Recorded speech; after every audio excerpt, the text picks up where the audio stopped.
The great reality engine of the Xylari Empire, the machine that could rewrite the laws of physics and turn stars into dust, was currently making a high-pitched, rhythmic, grinding noise. High Sovereign Zarvax, a being whose very name caused solar systems to tremble, was currently vibrating at a frequency of total existential panic. Every time the engine sparked, a nearby moon turned into a giant ball of yarn or a puddle of lime-flavored gelatin. The Xylari were masters of advanced photonics and ancient energy, but they had never encountered the concept of moving parts. They had spent 5,000 cycles building the most complex machine in history, yet they had never learned how to fix it when it started smoking. To the Xylari, a machine that didn't work was a religious catastrophe. To a human, it was just another Tuesday. "Fetch the specialist," Zarvax roared, his three mandibles clicking in a way that signified he was about to shove someone out an airlock. "Which one, Excellency?" the subcommander chirped, his scales shifting to an embarrassed purple. "The Valdrine Seers? The Orcs Lightbenders?" "No. Fetch the Deathworlder." Zarvax pointed a trembling tentacle at a sensor screen. "The one they call the Maintenance Man. I have heard these creatures come from a planet so hostile that merely existing there is a military training exercise. They can repair anything with a sticky gray fabric and a liquid that tastes like poison." In a flash of teleportation light, Dave appeared in the center of the Imperial Bridge. He was wearing a grease-stained blue jumpsuit with Dave's plumbing and reality repair embroidered on the pocket. He was halfway through a bite of a spicy beef burrito, a food containing capsaicin and acids that most species would classify as a prohibited biological weapon. Dave looked at the screaming God King, then at the sparking reality engine, and finally at his watch. He didn't bow. He didn't tremble. He just chewed slowly, his eyes cataloging the room with a terrifying, predatory calm. "Look," Dave said, his voice carrying the flat, exhausted certainty of a man who had seen too many unsolvable problems. "It's 4:55 p.m. on a Friday. I'm already on overtime. I haven't even finished my lunch, and you've got a serious leak in your primary reality induction coil." Zarvax leaned forward, his 12 eyes reflecting the human's casual lack of respect. "Silence, primitive. You stand before the sovereign of 1,000 suns. We have conquered 17 civilizations through might alone. Fix the engine, or I shall glass your home planet." Dave took another slow, deliberate bite of his burrito. He swallowed, took a breath through his nose, and his gaze narrowed in a way that made the ship's internal sensors spike in alarm. "Now," Dave said quietly, "I'm actually getting annoyed." The entire bridge crew froze.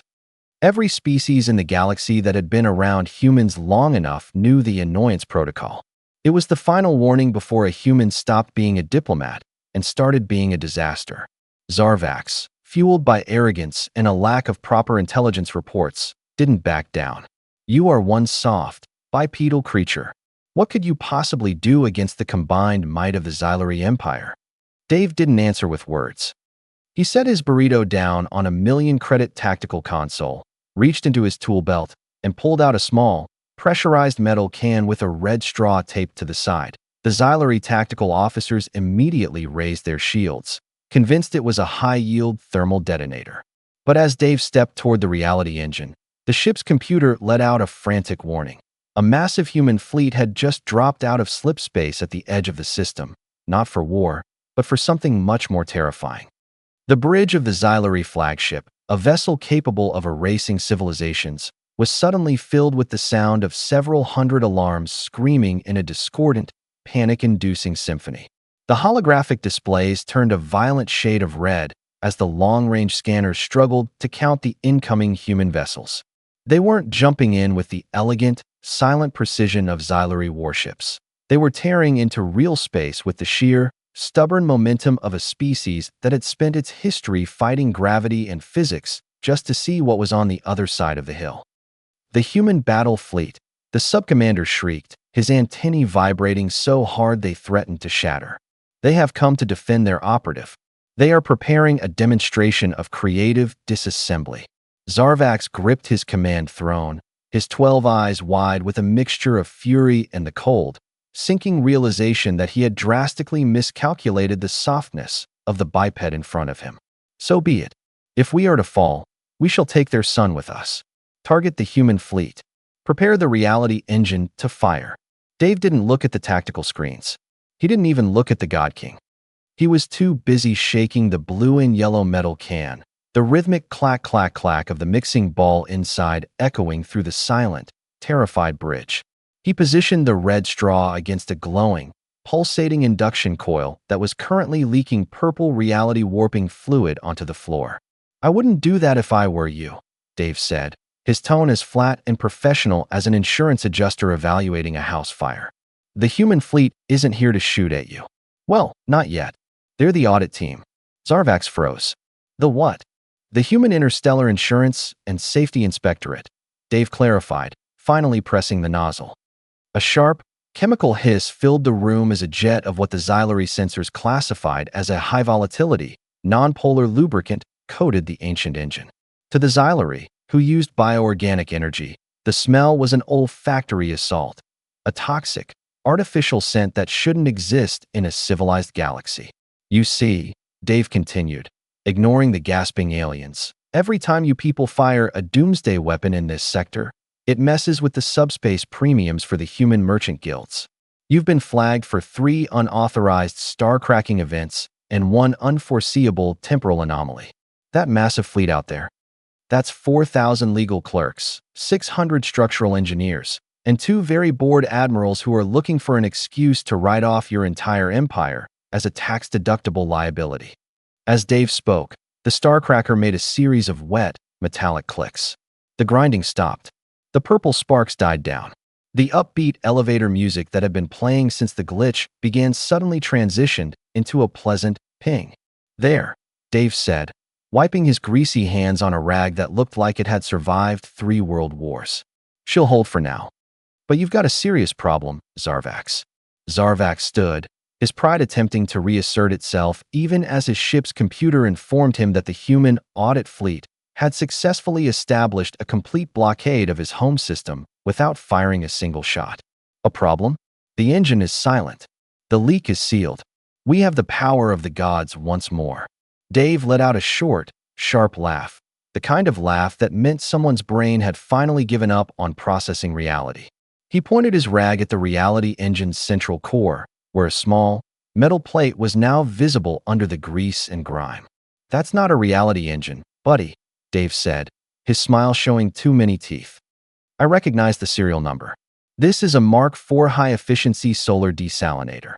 It's meant for purifying ocean water on colony worlds. Your ancient god tech is actually human surplus equipment from 300 years ago." The silence that followed was heavy enough to crush a star. Zarvax looked at the machine, then at Dave, his mandibles twitching in a state of total cognitive collapse. If this is a water purifier," Zarvax whispered, his voice cracking with the weight of 5,000 years of false history, "then what happens when we try to use it as a weapon?" Dave picked up his burrito and took a massive bite, his eyes reflecting a cold, mathematical certainty. "Well," Dave said through a mouthful of beef and beans, "you're about to find out. Because the human fleet just sent a message. They're not here for your surrender. They're here for the 300 years of backdated rental fees you owe on that engine. And if you don't pay up in 10 minutes, they're going to activate the remote repo command." A massive, crimson countdown appeared on every holographic surface of the xylary bridge, pulsating in time with a low-frequency hum that made the floor plating vibrate. To the xylary, the symbols were indecipherable, but the intent was universal. The great reality engine, now identified as a Mark IV solar desalinator, was preparing to go on strike. The remote repo command had been initiated by the human fleet, and the machine's core began to glow with a clean, antiseptic white light that contrasted sharply with the chaotic purple energy it had previously emitted. 10 minutes.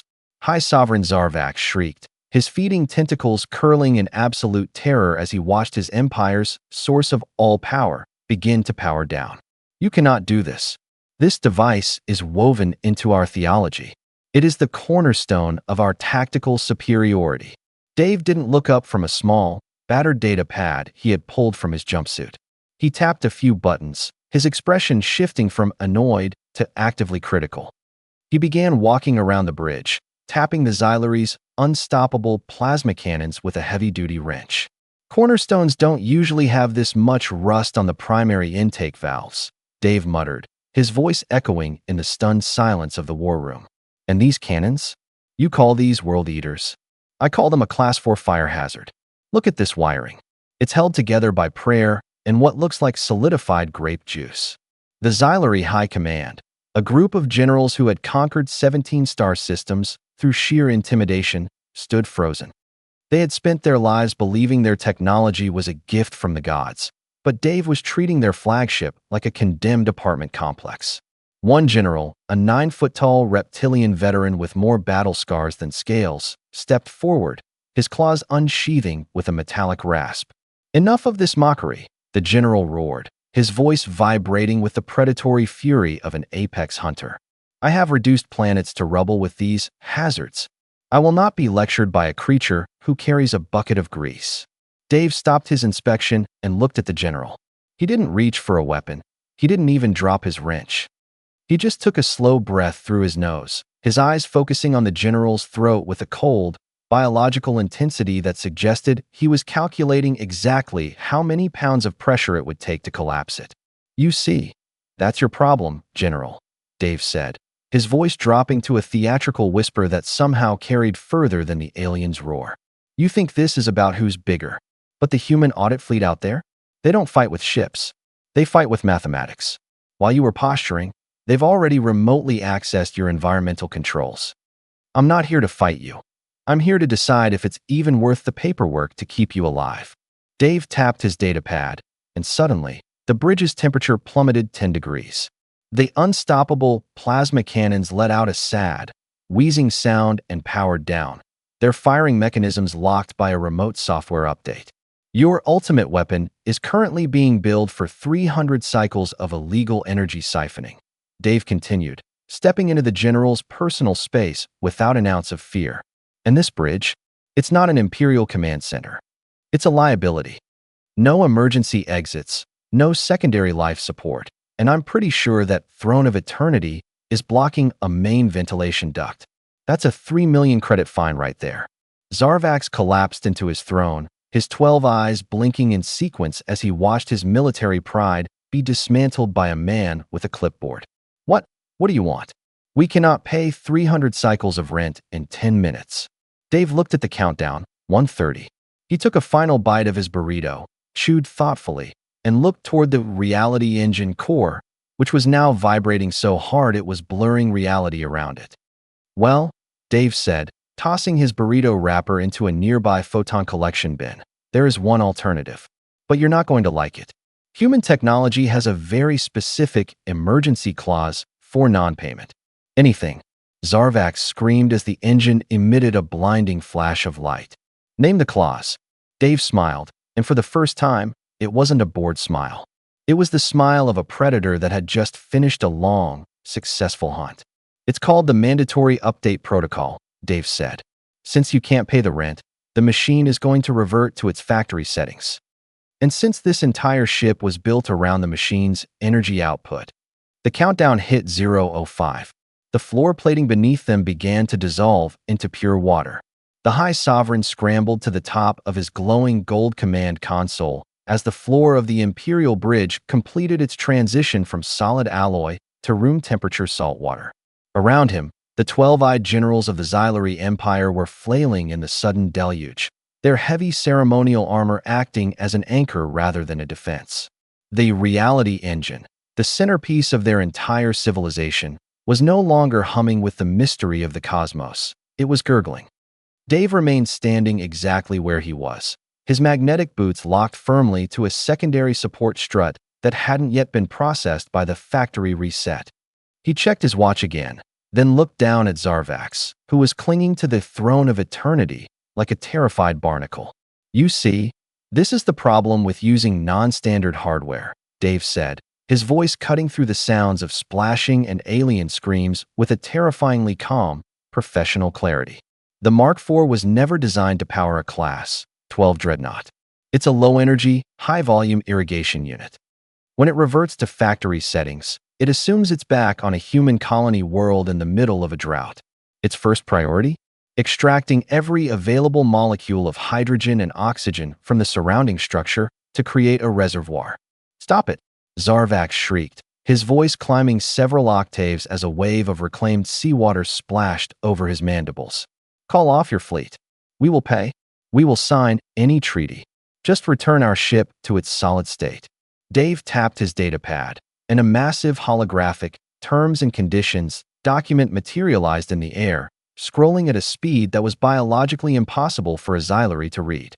"I'm just the tech, sovereign," Dave reminded him, his eyes reflecting the cold, mathematical certainty of a species that viewed war as a solvable logistics problem. "But my superiors in the audit fleet are feeling particularly generous today. They've agreed to a temporary stay of reclamation, provided you accept the premium support package." "What does that entail?" the reptilian general sputtered, his head barely above the rising water. "Total industrial transparency," Dave replied, his smile showing that unsettling amount of human teeth. "We install our own operating system on your entire fleet. We manage your resource allocation. We optimize your defense grid. In exchange, we stop turning your flagship into a swimming pool." The Corthian-level realization hit the room like a gravity well. The humans weren't just demanding rent. They were assimilating the Xylari Empire into their corporate infrastructure without firing a single shot. It was a conquest through customer service, a takeover disguised as a software update. Zarvax looked out the main view screen at the thousands of human ships waiting in the cold black. They weren't moving in attack formations. They were waiting like predators who had already calculated the outcome of the fight before the first shot was fired. They were the varsity team, and the Xylari were just the training opposition who hadn't realized they were in a classroom. "Sign it," Zarvax roared, gesturing wildly at the holographic scroll. "Accept the package. Accept everything." Dave tapped a final button on his pad. "Good choice." Initiating the patch now. The water didn't vanish. Instead, it began to solidify, turning into a strange, translucent gray substance that was harder than diamond but felt like rubber to the touch. The reality engine let out a final, satisfied ping, and a small human language label appeared on its side in glowing neon. "Property of SOL Logistics. Do not tamper." As the bridge crew began to pull themselves out of the gray sludge, Dave reached back for his burrito, but his hand stopped midair. His expression shifted from professional boredom to a cold, predatory focus that made every alien in the room stop breathing. He looked at the tactical console where he had left his lunch. The grease-stained wrapper was there, but the burrito was gone. Dave slowly turned his head toward the subcommander, who was currently wiping a smear of bean paste off his chin with a trembling tentacle. The bridge went deathly quiet. The hum of the updated engine seemed to drop an octave. Dave didn't shout. He didn't reach for his wrench. He just straightened his jumpsuit and looked at the subcommander with eyes that had survived a Class 12 death world. "That was a spicy beef burrito," Dave said, his voice vibrating with a new, much more dangerous frequency. "And according to my contract, theft of personal sustenance by a client is a breach of the Peaceful Coexistence Clause." Suddenly, the ship's internal speakers, now running on the human OS, stopped the pleasant music. A new voice filled the bridge, a woman's voice, calm, professional, and radiating the threat of creative disassembly. "Attention, Xylari flagship. This is Admiral Morrison of the Relentless. We have detected a Level 1 sustenance violation. The audit is over. The enforcement has begun." The subcommander's 4 stomachs simultaneously attempted to exit his body through his primary intake valve as Dave's gaze locked onto him. The human didn't roar. He didn't even drop his wrench. He simply adjusted his grease-stained cap, a gesture that the Xylari tactical computers flagged as a pre-predatory calibration. On the main view screen, Admiral Morrison's face had shifted from bored bureaucrat to apex predator with table manners. Behind her, the bridge of the Relentless was a blur of motion as the human varsity team prepared for what their manuals called high-yield restorative justice. "High Sovereign Zarvax." Morrison's voice boomed through the bridge speakers, now crystal clear thanks to the human OS. Clause 742, subsection Delta of the Premium Support Package explicitly states that all human-origin biological assets, including spicy beef burritos, are protected under the Sovereign Immunity Act. Your officer has committed an act of interstellar piracy against a Class 12 Deathworlders launch. Zarvax, still waist-deep in the solidified gray sludge of his own bridge, looked at his subcommander with a hatred that could have powered a star. You fool. You have eaten our survival. Return the asset. Regurgitate it immediately. The subcommander let out a whimpering chirp, his scales turning a translucent, ghostly white, the xylary equivalent of a total system crash. It had capsaicin, Excellency. It was delicious. I thought it was an exotic livestock grub. Dave let out a long, slow breath through his nose. Stage 4. He whispered into his wrist-mounted comms. I'm officially annoyed. Copy that, Tech 1, Morrison replied. Deploying the janitor squad. Since the xylary believe in might makes right, we're going to show them exactly how much might it takes to properly clean a stolen burrito out of a flagship. The xylary bridge didn't explode. Instead, the ship's internal lights flickered and the gravity began to pulsate in a rhythmic, heart-like beat. The human ships outside didn't charge at the xylary fleet. They simply began to move in a coordinated, predatory dance that systematically neutralized every defensive satellite in the system within seconds. They aren't even using weapons, the tactical officer shrieked, his 12 eyes tracking the human vessels. They're using tractor beams to play. Are they playing keep away with our defense platforms? It's a demonstration of tactical prescience, Dave explained, calmly pulling a second metal can from his belt, this one marked with a skull and crossbones and the word solvent. They've calculated every move your automated systems could make and countered them 10 minutes ago. Now, they're just showboating because you messed with the lunch schedule. A series of muffled thumps echoed through the hull, the sound of boarding pods breaching the secondary docking bays. But these weren't military pods. They were painted a bright, eye-searing orange, and the figures emerging from them were wearing powered armor that hummed with a frequency that made the xylary's internal organs itch. Dave turned to the subcommander, who was now trembling so violently his tentacles were creating ripples in the gray sludge. That burrito was my wife's recipe, Dave said, his voice dropping into a register that made the xylary's translation matrices spark with error messages. She's the head of the Combat Engineering Division, and she's currently leading the boarding party. The bridge doors hissed open, not blown apart by explosives, but neatly unmade by a handheld molecular disassembler. A human woman in orange and black armor stepped onto the bridge, carrying a thermal induction bag and a very large, very heavy-looking kinetic shotgun. She looked at the subcommander, then at Dave. Davey, she said, her voice echoing through her helmet. Tell me he didn't eat the one with the extra habaneros. Dave nodded solemnly.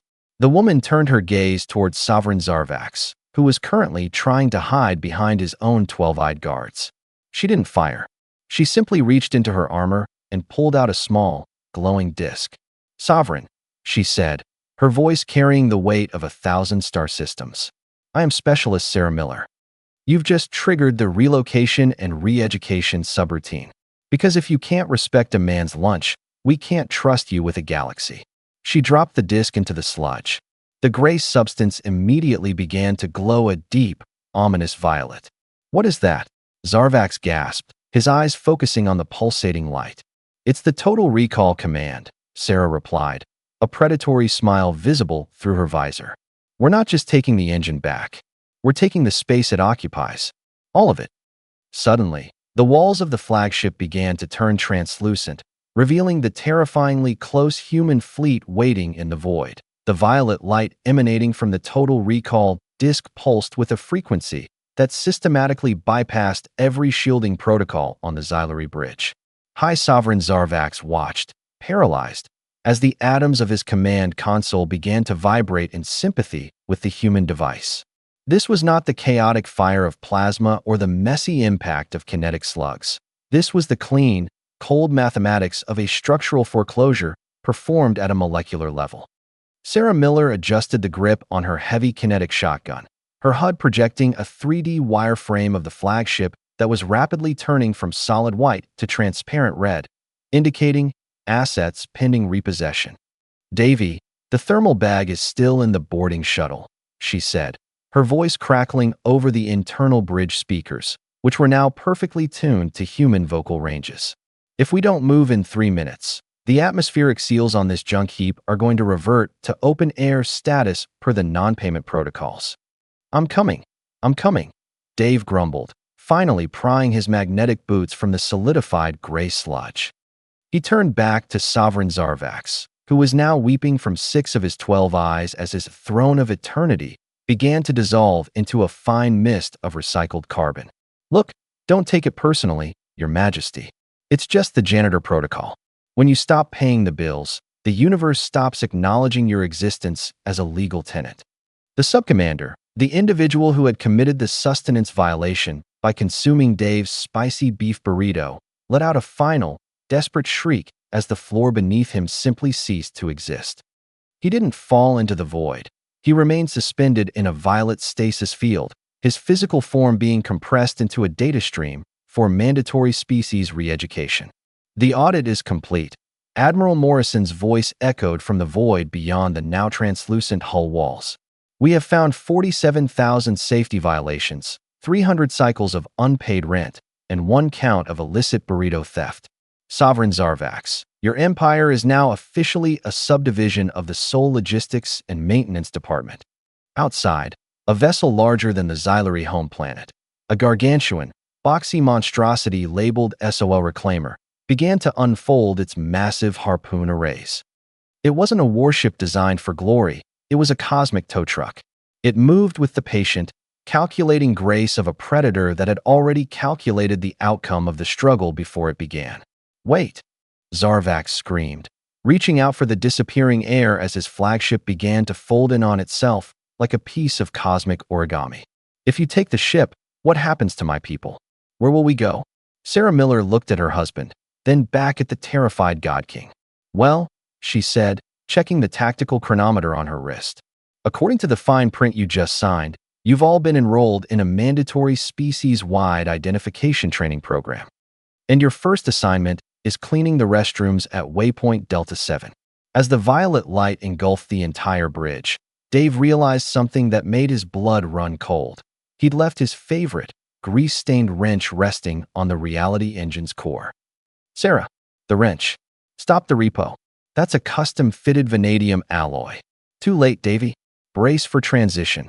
Suddenly, the entire flagship didn't jump into slip space. It simply flattened into a two-dimensional image, leaving the human maintenance team and the terrified Xylary floating in a bubble of pressurized oxygen in the middle of a literal cosmic void.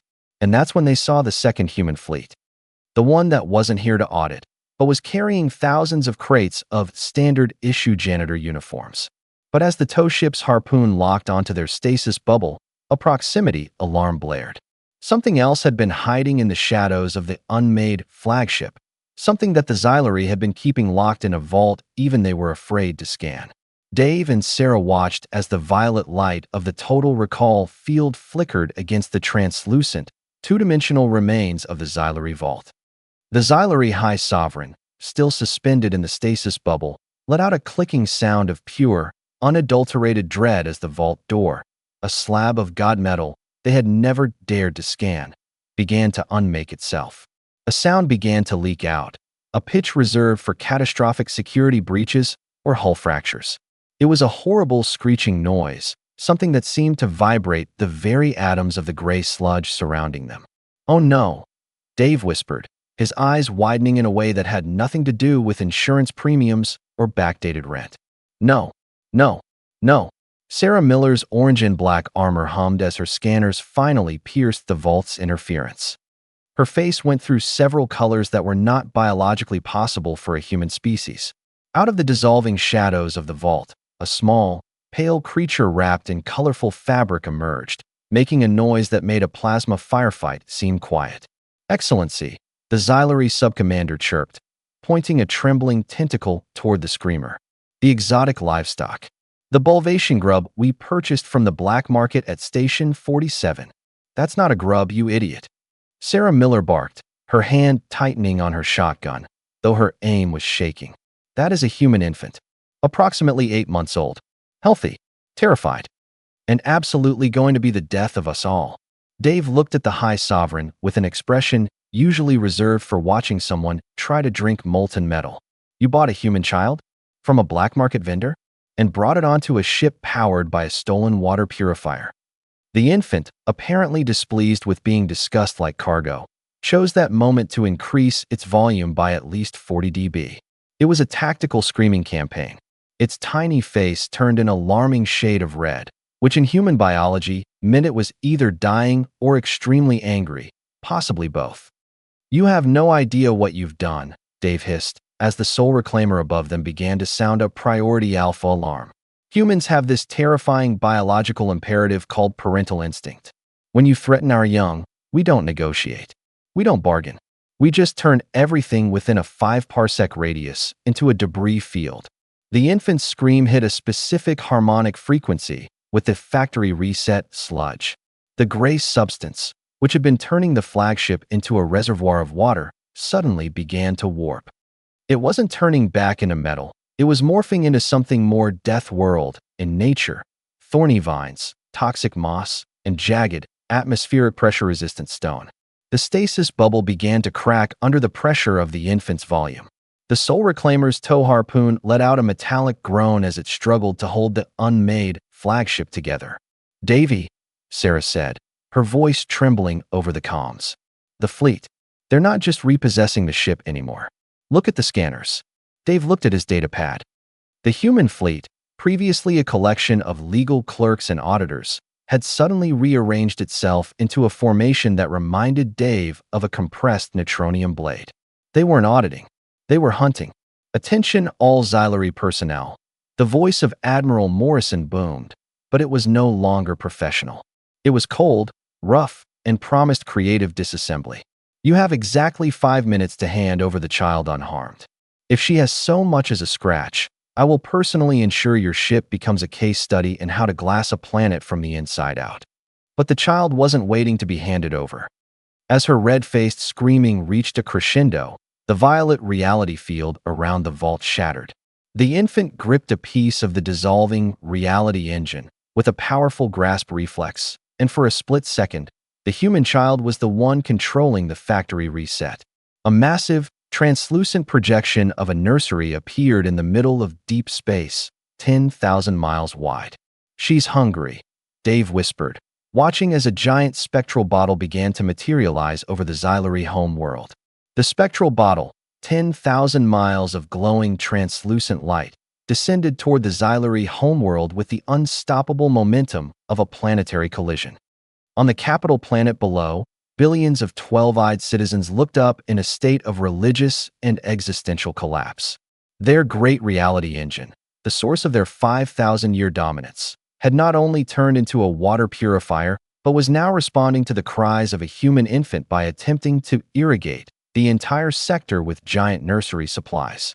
On the bridge of the unmade flagship, Dave and Sarah Miller moved through the gray stasis sludge with the focused efficiency of a Deathworld species that had finally run out of patience. Sarah holstered her shotgun and reached into the violet stasis field, her powered armor chirping as it compensated for the reality-warping frequency of the infant's screams. With a practiced gentleness that contrasted sharply with the massive human warships waiting in the void, she scooped up the baby. "She's just hungry, Zarvax," Sarah said, her voice crackling over the flagship's now human-controlled intercom. "You kidnapped a human child and expected her to behave like a Bulvation grub. You didn't even check her feeding schedule."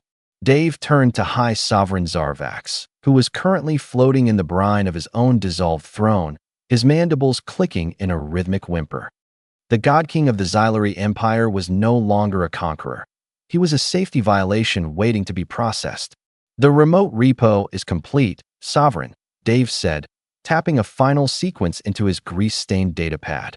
"The Soul Reclaimer is currently folding your flagship into a manageable shipping container for transport back to Soul Logistics. Your entire fleet has been successfully updated to our mandatory Janitor OS, and your military command has been replaced by a group of very efficient accountants from the Bureau of Weights and Measures." Zarvax looked out at his system, where the giant spectral bottle was slowly dissipating as the infant calmed down in Sarah's arms. The human audit fleet wasn't firing a single shot. They were simply deploying service-required beacons across every Xylary planet.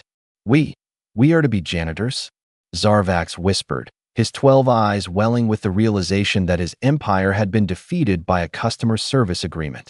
Not just janitors, Dave corrected, picking up a fresh, hot burrito that Sarah had brought in her thermal induction bag. You're now the primary labor force for the Interstellar Maintenance and Reclamation Guild. You've got a long memory and a long reach, Sovereign, but we've got a better one. You'll spend the next 300 cycles paying off your unpaid rent by cleaning the hazardous waste sectors of the galaxy. But we are the apex predators, the subcommander chirped, still suspended in a data stream stasis field. We have conquered 17 star systems. Dave took a massive, satisfied bite of his new burrito, the spicy aroma of habaneros filling the oxygen-rich bubble. He smiled, and this time, the predatory intensity in his eyes was replaced by a look of sheer, exhausted professional satisfaction. You see, that's where you're wrong, Dave said, gesturing with his burrito at the massive human fleet. We're the apex predators. We just happen to have table manners and a very strict policy regarding lunch breaks. We don't build empires for glory, we build them for logistics. And right now, the logistics say you're fired. The violet light of the stasis field intensified one final time, and the Xylary flagship, along with its pride, its theology, and its God King, disappeared into the holds of the Soul Reclaimer. 3 months later, the Xylary home system was no longer known for its reality engine. Instead, it had become the galaxy's most efficient recycling hub. The species that once tried to crack stars was now famous for its mandatory species identification training and its remarkable ability to follow standard operating procedures regarding hazardous material disposal. Back in Montana, Dave sat on his front porch, drinking from a ceramic mug and looking at a small plaque that read, "Welcome. Please don't make me kill you." A small, 8-month-old infant sat on a blanket nearby, gripping a toy wrench with a powerful grasp reflex. "You think they learned their lesson, Davy?" Sarah asked, leaning against the porch rail. Dave watched a Xylary trade vessel, now painted orange and marked with a Soul Maintenance logo, pass silently across the moon. He took a slow breath through his nose and smiled. "Oh, they learned," Dave said. "Never mistake kindness for weakness. Never take a Deathworlders lunch, and always read the terms and conditions."